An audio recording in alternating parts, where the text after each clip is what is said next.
Assalamualaikum warahmatullahi wabarakatuh. Hamdan wa syukranillah, salatan wa salaman ala rasulillah, amma ba'd. Anak-anakku yang Bapak cintai, yang Bapak banggakan, bertemu kembali dengan Pak Guru. Mudah-mudahan kita semua selalu diberikan sehat walafiat. Pada kesempatan kali ini kita akan belajar fikih, materi tentang sholat duha. Namun sebelum itu, marilah sama-sama kita awali dengan berdoa. Mudah-mudahan dengan kita berdoa, kita akan diberikan ilmu yang bermanfaat dan juga diberikan kemudahan dalam belajar. Berdoa mulai. Bismillahirrahmanirrahim.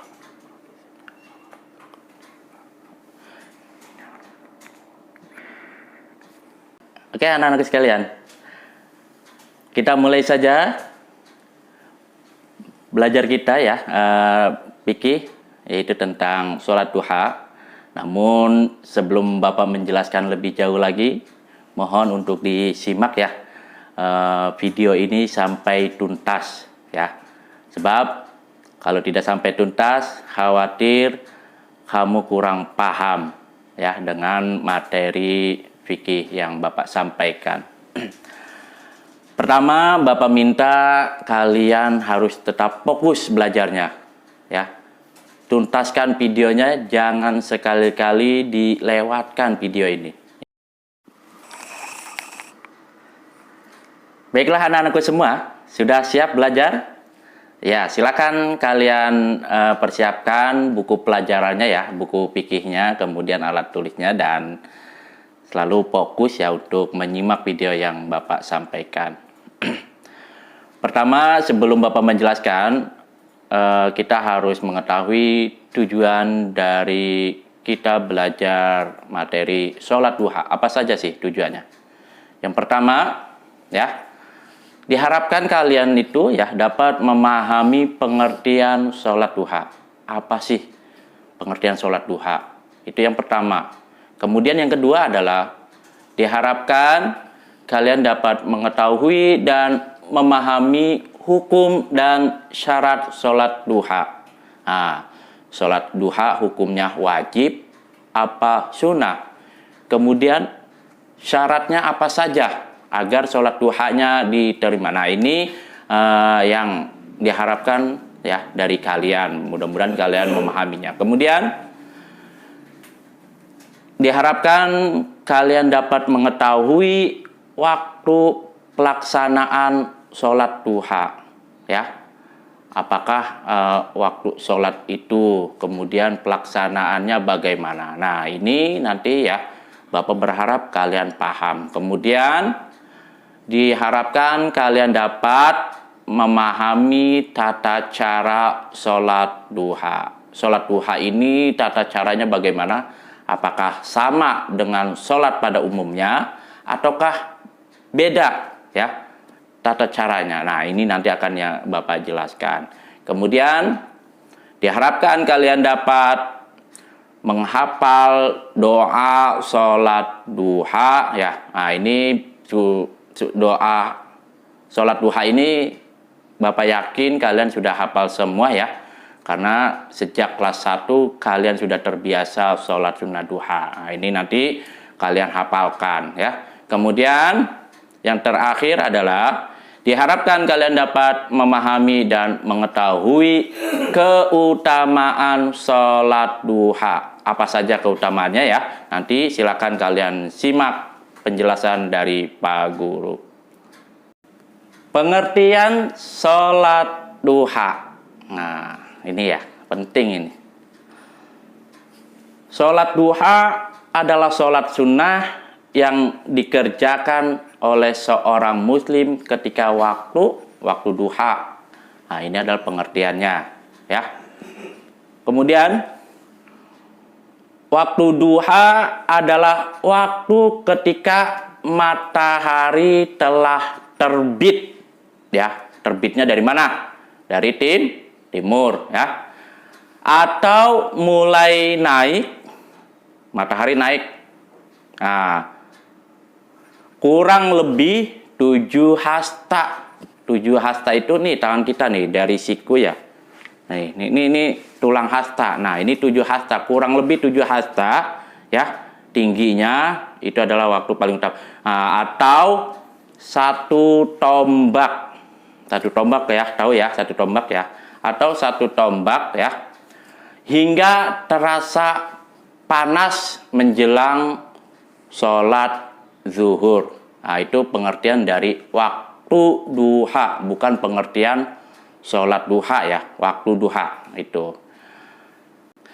Yaitu jam 7 pagi sampai dengan jam 11 siang atau sebelum waktu zuhur tiba. Nah, ini adalah waktu diperbolehkannya kita untuk melaksanakan sholat sunnah duha. Selanjutnya adalah berapa sih jumlah rokaat sholat duha? Ini ya, Bapak akan jelaskan ini. Jumlah rokaat sholat duha minimal 2 rokaat dengan 1 kali salam. Sementara itu jumlah maksimalnya ya, jumlah maksimal rokaat sholat duha ada perbedaan pendapat dari kalangan para ulama. Ada yang mengatakan jumlah maksimalnya 8 rokaat, ada juga yang mengatakan ya, para ulama mengatakan maksimal rokaat sholat duha itu 12 rokaat. Berikutnya hukum sholat duha. Jadi para ulama mengatakan ya, sepakat hukum sholat duha itu adalah sunnah, bukan wajib. Nah, apa itu sunnah? Bapak sering mengulang-ulang kata-kata sunnah serta artinya. Ya, sunnah apabila kita kerjakan, maka kita akan mendapatkan pahala. Bagaimana bila kita tidak kerjakan? Bila kita tidak kerjakan, kita tidak berdosa. Itu yang dimaksud dengan sunnah ya. Sunnah ini adalah perbuatan Rasulullah, baik ucapannya, tingkah lakunya maupun diamnya Rasulullah. Itu adalah sunnah Nabi. Maka siapa orang yang akan mengikuti sunnah-sunnah Nabi, insya Allah akan mendapatkan pahala yang besar. Lanjut, sekarang kita akan membahas tentang syarat sah sholat duha. Syarat sah sholat duha sama seperti dengan sholat pada umumnya, yaitu sholat 5 waktu ataupun sholat sunnah lainnya. Apa saja syarat-syaratnya? Di antaranya yang pertama adalah suci dari hadas kecil maupun hadas besar. Itu yang pertama, syarat pertama sahnya sholat ya. Kemudian yang kedua adalah suci badan. Nah, badan kita harus bersih. Kalau kamu habis main hujan-hujanan, blok-blokan ya kan, kotor tuh. Berarti badan kamu kotor. Nah, sebelum kamu sholat, maka bersihkan dulu badan kamu ya hingga bersih ya. Kemudian yang ketiga adalah suci pakaian dan tempat sholat. Pakaian kamu ya sebelum sholat harus diperhatikan ya. Suci, apakah pakaian kamu kotor atau terkena najis. Nah, kalau pakaian kita terkena najis, maka sholat kita tidak sah. Itu pakaian ya. Jadi pakaian kita harus bersih. Kemudian tempat sholat. Kalau kita di masjid, insya Allah masjid kita sudah suci. Tapi kalau kita sholat di luar masjid, maksud Pak Guru, di tempat lain, ya, misalnya di rumah, kamu perhatikan rumah kamu sudah bersih atau belum, ya. Terus banyak kotoran atau tidak. Nah, maka tempat sholat pun, ya, termasuk sejadahnya, sejadah yang kita gunakan bersih atau kotor. Nah, itu sangat menentukan sholat kita sah atau tidaknya. Jadi, ya, suci pakaian dan tempat sholat. Kemudian, yang keempat, menutup aurat. Tahu aurat? Aurat laki-laki mana? Aurat perempuan mana? Nah, itu harus kita tutup sebelum kita melaksanakan sholat. Karena kalau aurat kita terbuka, maka sholat kita tidak sah. Kemudian syarat yang selanjutnya adalah mengetahui masuknya waktu sholat. Nah, ini penting. Jangan sholat zuhur kamu kerjakan di jam 8 pagi. Nah, itu nggak sah sholatnya. Kenapa? Karena bukan pada waktu dianjurkan atau diwajibkannya sholat. Nah, berarti syarat sah selanjutnya adalah harus mengetahui masuknya waktu sholat. Nah, itu. Selanjutnya, yang terakhir adalah menghadap kiblat. Menghadap kiblat ini merupakan salah satu syarat diterimanya sholat kita. Bagaimana kalau kita sholat menghadap timur? Wah, itu udah salah, tidak sah. Apalagi ke selatan utara, itu udah nggak benar sholatnya. Berarti tidak akan diterima, tidak sah sholatnya. Oleh karena itu, kita sholat harus menghadap ke barat, ke kiblat ya. Kemudian anak-anakku sekalian, waktu pelaksanaan sholat duha. Kapan sih dilaksanakan sholat duha? Pagi kah? Siang kah? Atau malam kah? Nah, ini Bapak jelaskan ya. Waktu sholat duha dilaksanakan di pagi hari ya. Nah, sudah jelas ya. Berarti sholat duha dilaksanakan di pagi hari ya. Malam tidak sah. Menjelang sore apalagi tidak sah ya. Jadi dilaksanakannya adalah di pagi hari. Di pagi harinya kapan?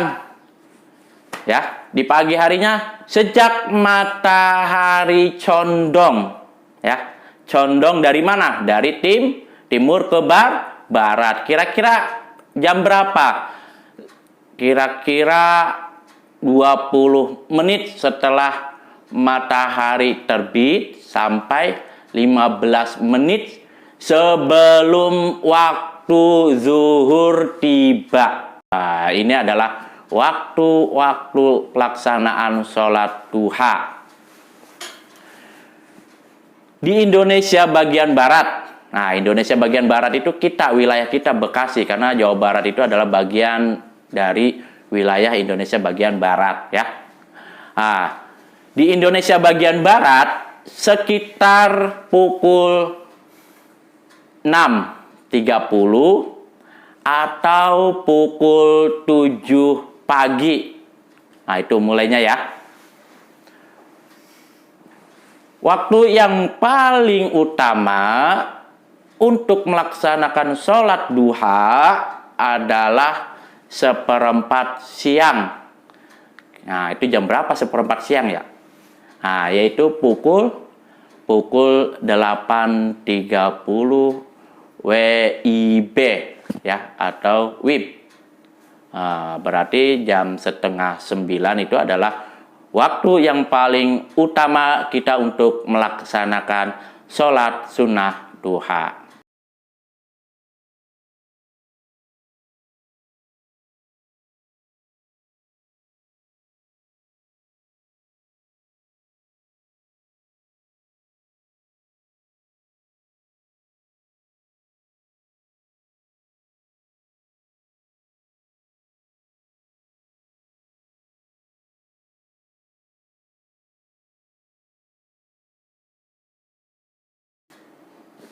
Baiklah anak-anakku sekalian, barangkali ini saja yang dapat Bapak sampaikan, Bapak jelaskan materi tentang sholat duha. Kita akan bertemu kembali di pertemuan berikutnya. Namun sebelum Bapak akhiri dengan salam, silakan kalian kerjakan tugasnya ya. Seperti biasa untuk melatih pengetahuan kamu, melatih daya ingat kamu mengenai materi yang Bapak sampaikan melalui video ini. Ya, tetap semangat. selalu menggunakan masker, diam di rumah, jaga jarak, cuci tangan, ya. Biasakan cuci tangan, ini adalah cara-cara kita untuk menghindar atau mencegah tertularnya virus corona. Dari Bapak cukup sekian. Assalamualaikum warahmatullahi wabarakatuh.